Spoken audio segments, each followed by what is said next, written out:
We start with a win out of a loss. Jalen Hurts, first ever player with 300 passing yards, 70 rushing yards, and 3 rushing touchdowns. Let's dig deeper into the numbers. Hurts in the Super Bowl ranks among QBs to lose, which seems kind of mean, but it's a complimentary graphic. Team points, 35 is the best. 4 touchdowns is the best. Yards is third best. Completion percentage, 5th.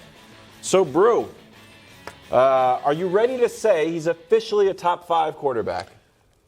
Look, I think of everyone on this panel, I was the most in Jalen Hurts' corner going into the Super Bowl. That's true. All right? But I'm not yet ready, wow. Nick, to say top 5? Because here's the thing, officially. Yeah. Officially is you're there every year. You are in the top 5 every year, no matter what. These are the official guys to me. Mahomes, obviously, officially number 1. Official. And I got Josh Allen, Joe Burrow in the top, 5, officially. Okay. Officially. After that, it's going to change year to year.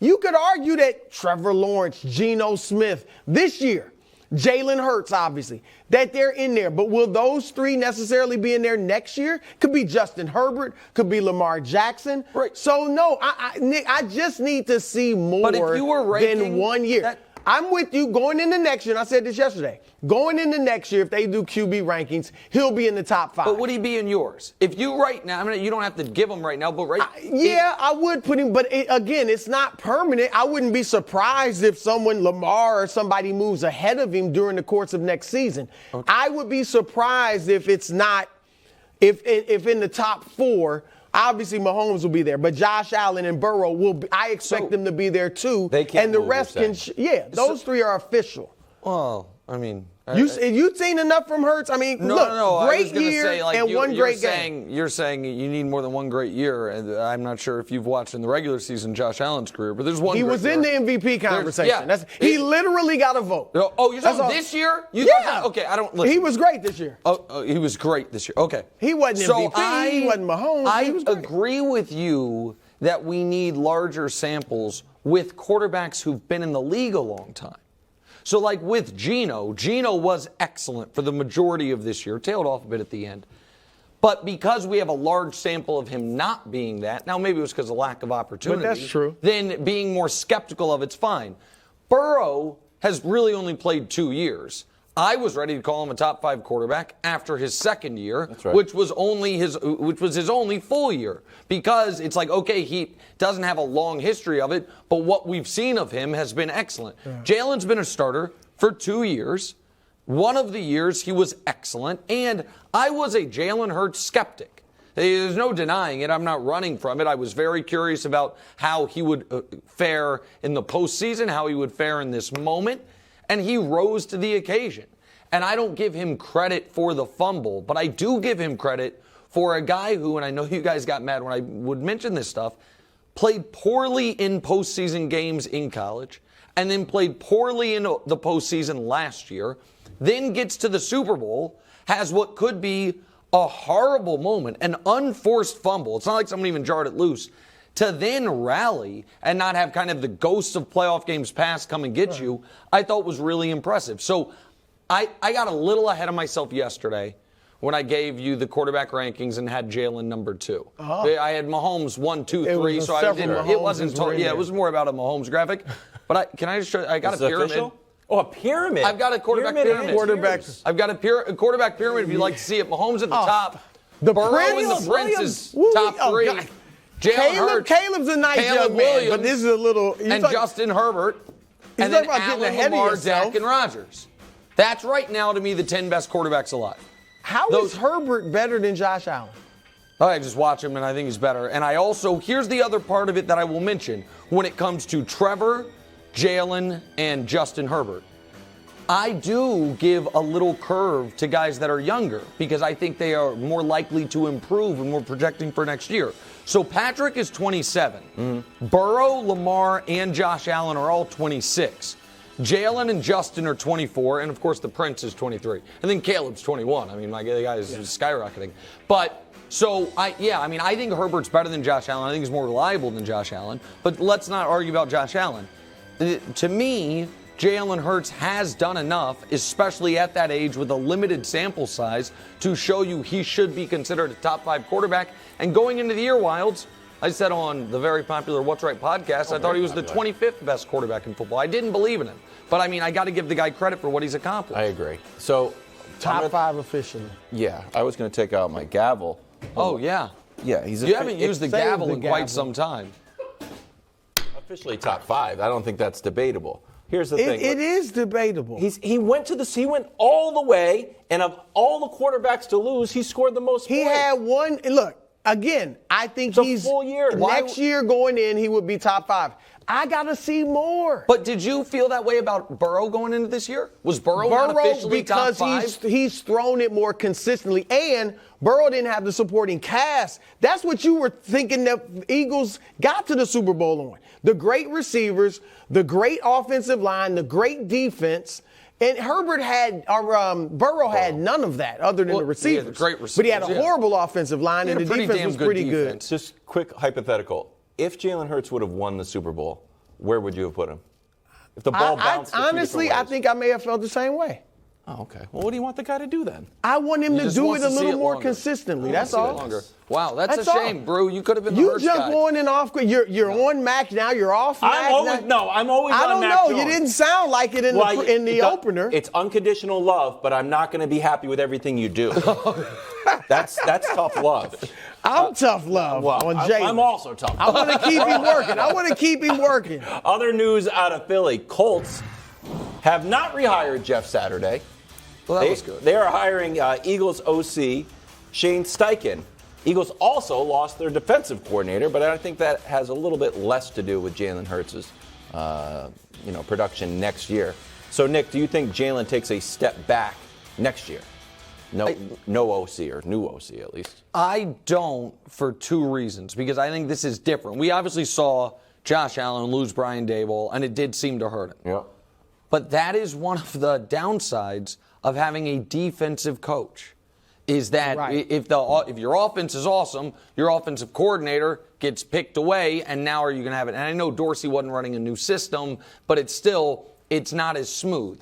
Because Nick Sirianni's there, and I know he's not calling plays, but he is an offensive-minded coach, they are going to run a very similar system, and because the guy taking over for him, Brian Johnson, has been his quarterback coach for as long as Shane Steichen has been his offensive coordinator, for as long as Nick Sirianni's been there. So I don't think this is good news for Jalen, but the fact of the matter is, it is inevitable. If you are a great quarterback with a great offense, you are going to lose your offensive coordinator, unless, of course, he's Eric Bieniemy, and no one will hire him for reasons that are so patently obvious we don't even discuss it anymore. I think the Eagles I don't think this is a huge deal for them. I think it's a far bigger deal if you have a defensive-minded head coach. Well, first, let me say this about Josh. Touchdowns, interceptions were virtually the same. Passer rating was higher this year, and I think yards per game were even higher. It seemed like he missed Daboll to me, but that's fine. Daboll's really good, but I don't think look, Steichen was the guy when he took over play calling like in the middle of last year. That's when Jalen started to surge, obviously, and looked like he was a really good quarterback.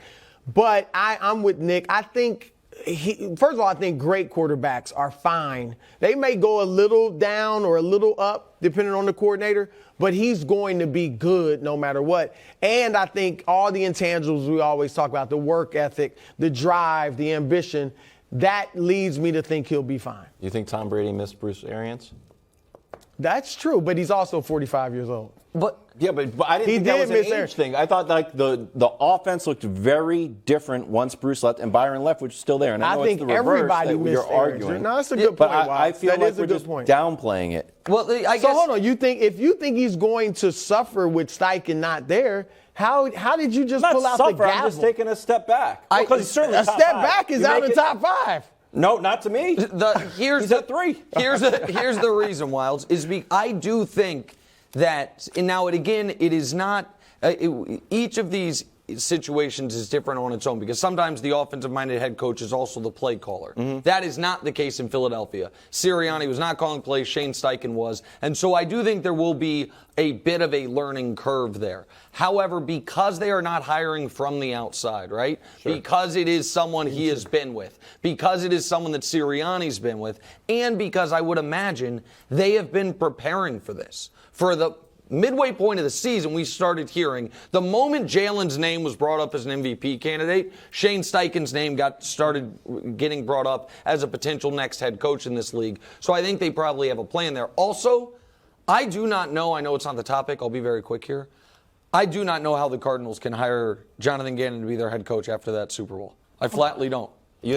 I flatly don't know how, if you're already taking a risk in hiring a defensive-minded coach in a league that's going offense, you're going to try to marry him to your quarterback that you had $250 million into, so you're doing it because it's one thing to hire DeMeco Ryans. Right. It's another thing entirely to hire a defensive coordinator that it looks like maybe that the schemes worked great against terrible quarterbacks and had no adjustments ready in the Super Bowl. That would concern the hell out of me. If the Cardinals get to the Super Bowl, we might be in trouble. No. We'll cross that You picking them this year? The Cardinals? Yeah. I believe in Kyler. I'm one of the last people standing. Somebody whispered in my ear he might be the Kingsbury of defense. Philly's unstoppable 4th and 1 push play. They went 5 for 5 on it this postseason. Turned punting situations into automatic first downs. Nick, you got a hot take here. You think this should be illegal. Why? Well, it's not just that I think it should be. This rule is 1,000% eventually getting changed. It is an utter certainty this rule gets changed because the longer they allow it, the more teams will do it, the better teams will get at it, the smarter it will become, and football will look a way the league doesn't want it to look.